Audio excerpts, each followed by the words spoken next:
आज 15 अगस्त है। आज 15 अगस्त के ही दिन मेरे देश के युवाओं के लिए 1 लाख करोड़ रुपए की योजना हम चालू कर रहे हैं, लागू कर रहे हैं। आज से प्रधानमंत्री विकसित भारत रोजगार योजना आज ही 15 अगस्त को लागू हो रही है। ये आपके लिए बहुत खुशखबरी है। इस योजना के तहत निजी क्षेत्र में पहली नौकरी पाने वाले नौजवान को, बेटे बेटी को 15,000 रुपया सरकार की तरफ से दिए जाएंगे। আমি আজকে শুধু ক্যাবিনেটের একটা স্কিম হয়েছে সেটার ব্যাপারে বলবো, অন্য কোনো কথা বলবো না, কারণ আমার অন্য লোককে টাইম দেওয়া আছে। পরিযায়ী শ্রমিক আমাদের যে পোর্টাল আছে সেই অনুযায়ী যারা ফিরে আসবেন এককালীন ভ্রমণ সহায়তা সহ আমরা 5,000 টাকা দেব। পুনর্বাসন ভাতা মানে আমরা ফিরে আসার পর 12 মাস মানে 1 বছর নতুন কাজের ব্যবস্থা না হওয়া অবধি প্রতি মাসে তাদের 5,000 টাকা করে দেওয়া হবে। লেবার ডিপার্টমেন্ট হচ্ছে এটার ব্যাপারে নোডাল ডিপার্টমেন্ট। আমাদের উৎকর্ষ বাংলা আছে যেখানে স্কিল ট্রেনিং দেওয়া হয়। ভিডিওটি দেখলেন, দেখে এবার কি কমেন্ট করব বলবো যে প্রধানমন্ত্রীকে ফলো করলেন মুখ্যমন্ত্রী, মোদীকে ফলো করলেন মমতা, মানে খুব আর্টিফিশিয়াল লাগছে, কিন্তু এটাই তো সত্যি কথা। মানে 15 আগস্টে প্রধানমন্ত্রী অ্যানাউন্স করলেন যে একটি প্রকল্পের কথা যার মাধ্যমে ইউবা জেনারেশনকে বুস্ট করার কথা বললেন, সঙ্গে সঙ্গে দিদি ঠিক 2-3 দিনের মধ্যে ডিসাইড করে ফেললেন আর ভাতা অ্যানাউন্স করে ফেললেন যে 5,000 টাকা দেবো। দিদি এটা তো কথা ছিল না, কথা তো ছিল পরিযায়ী শ্রমিককে আইডেন্টিটি কার্ড দেওয়ার।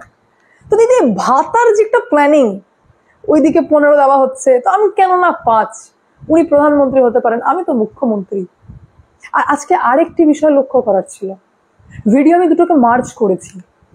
মার্চ করার মাধ্যমে আপনারা মুখ্যমন্ত্রী যখন বক্তব্য শুনলেন, তো সেখানে দিদি কিন্তু পাতার এক একটা লাইন দেখে দেখে বলছিলেন, মানে ইনস্ট্রাকশন ফলো করছিলেন থরলি, যাতে একটিও এদিক ওদিক শব্দ ব্যবহার না হয়। যেটুকু লিখে অর্ডারের মতো তৈরি করা হয়েছে সেটুকুই যেন আমি বলি, তার বাইরে যেন কিছু না যায়। বলি সরকার আপনি চালাচ্ছেন নাকি আইপ্যাকের হাতে চলে গেছে সবটা? মানে আজকে তো একটু বাড়তি কথা আপনি বললেন না, সবটা কেমন মেপে মেপে লাগলো।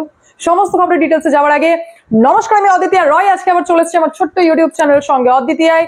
আপনাদের সকলকে প্রণাম ও ভালোবাসা জানিয়ে আজকে লাইভ আমি এখান থেকে শুরু করি। অনেক হলো হাসি ঠাট্টার মধ্যে কথা, বুঝতে পারলাম যে চলো ভাই মমতা ব্যানার্জি মোদীকে ফলো করলেন, ফলো তো করলেন, তো সরকারের এই যে বোঝা বাড়াচ্ছেন তা ঠিকা কে নেবে?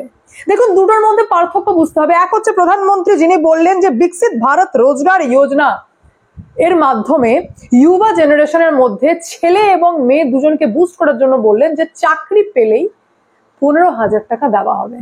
চাকরি পেলে 15,000 টাকা দেওয়া হবে, তার মানে হচ্ছে তুমি তোমার যোগ্যতার সওগাত পাবে, তুমি তোমার এফর্টের, তুমি তোমার ক্যাপাবিলিটির সওগাত পাবে। মা বাবা বলে না পরীক্ষায় ফার্স্ট হও ল্যাপটপ দেবো, অ্যাজ সিম্পল অ্যাজ দ্যাট। আর দিদি আপনি কি বললেন? 1 বছরের জন্য টাকা দেবো পরিযায়ী শ্রমিক, তোমরা পশ্চিমবঙ্গে এসো আমাকে ভোট দাও, 1 বছরের জন্য 5,000 টাকা দেবো, তারপর চলে যেও। মানে এই ভাতার উদ্দেশ্য কি? দেখুন দিদিকে না এখন মাইনে গুনতে হচ্ছে, না এখন ডিএ দিতে হচ্ছে, প্রত্যেকটা ডিপার্টমেন্টে ঝামেলা লেগে, মানে সরকারি টাকাও যে বিরাট কিছু বেরিয়ে যাচ্ছে তাও না, টাকা আছে।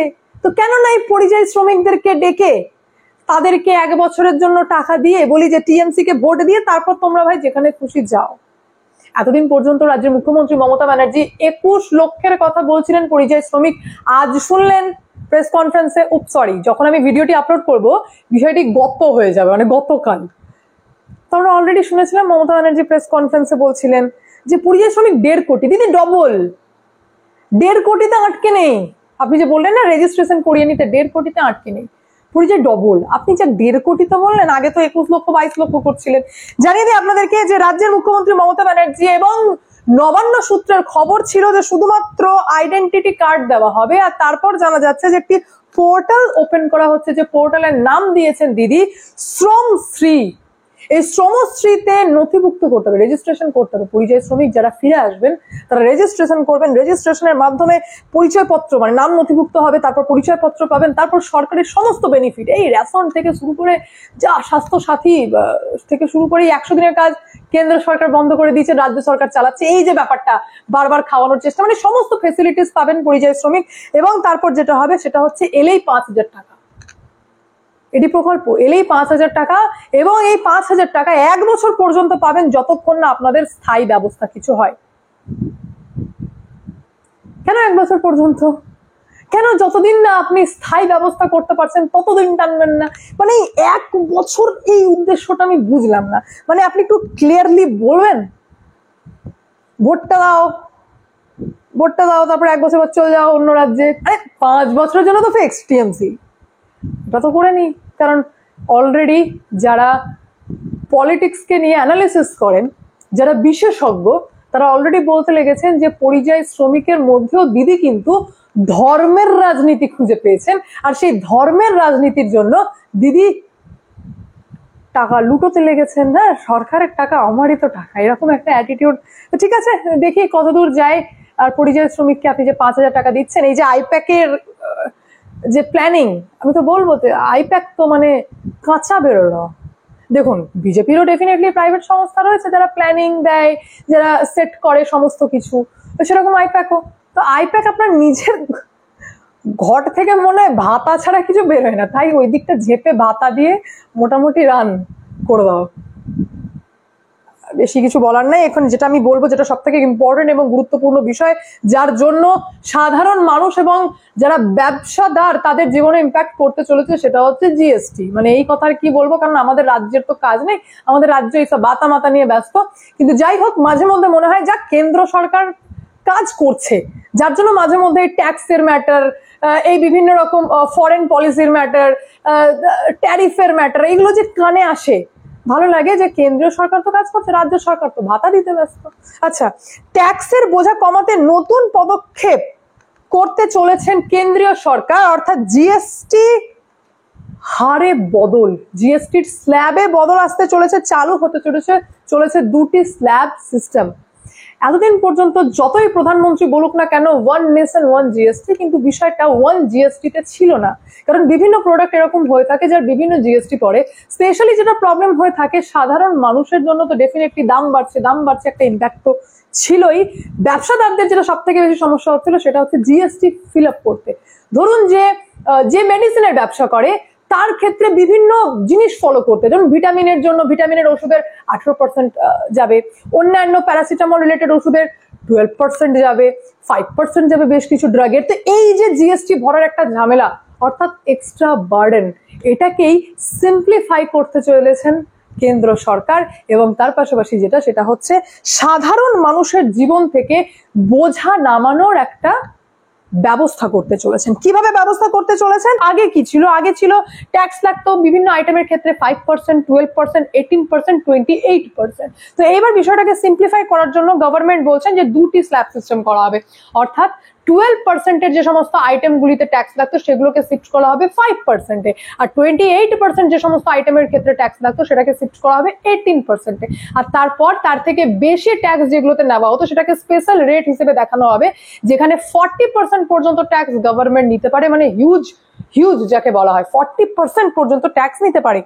ইনফরমেশন যেটুকু রয়েছে আমি আপনাদের সামনে সিম্পল ভাবে প্রেজেন্ট করব, সেটা হচ্ছে 99% আইটেম গুডস যেগুলো আমাদের নিত্যদিনের প্রয়োজন হয়, টুথপেস্ট থেকে শুরু করে বিভিন্ন প্যাকেজিং, ফল থেকে শুরু করে সব থেকে বড় কথা যে মেডিসিন, যেখানকার ট্যাক্স এতদিন পর্যন্ত 12% ছিল সেটাকে 5% শিফট করা হবে।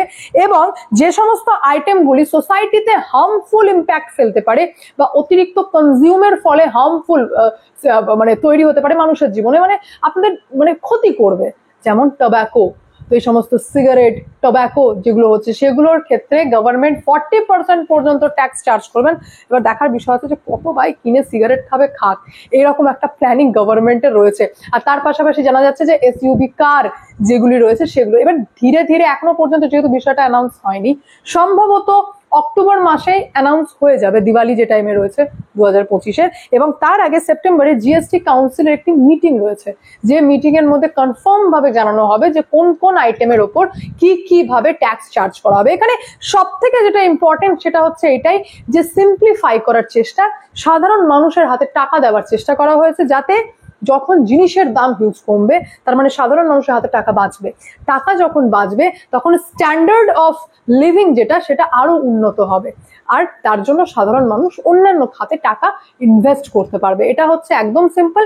আর রেশনালাইজেশন করার চেষ্টা করা হয়েছে, কারণ অনেক ক্ষেত্রে কিছু কিছু আইটেম যেগুলি পুরোপুরি মানে গোটাগোটি তৈরি হওয়ার পর মানে প্রোডাক্ট হিসেবে, মানে বিষয়টা হচ্ছে ধরুন টায়ারের ব্যাপারে যদি বলি, তো টায়ার যেটা বানানো হয়, তো টায়ার যখন বিক্রি হয় তখন একরকম ট্যাক্স লাগে, আর টায়ারের র মেটেরিয়াল যেগুলোর মাধ্যমে টায়ার তৈরি হয় সেটার আলাদা ট্যাক্স লাগে। তো এই যে দুটোর গন্ডগোলওয়ালা ট্যাক্স, এটাকে গভর্নমেন্ট চাইছেন একটু রেশনালাইজেশন করা। তো এইগুলোর ওপরই কাজ চলছে, আর যেটার মাধ্যমে সাধারণ মানুষের জীবনে একটি বড় সড়ো ইম্প্যাক্ট করতে চলেছে। এবার এটা আরো ভালো হবে না খারাপ হবে সেটা তো সময় বলবে। আপাতত আপনারা আপনাদের মন্তব্য কমেন্টের মাধ্যমে করবেন। আমি এখানে এন্ড করি, দেখা হচ্ছে নেক্সট ভিডিওতে। ভালো থাকবেন, সুস্থ থাকবেন। সঙ্গে অদ্বিতীয়া চ্যানেলকে অবশ্যই সাবস্ক্রাইব করবেন, কারণ একটাই, যা হবে স্পষ্ট হবে।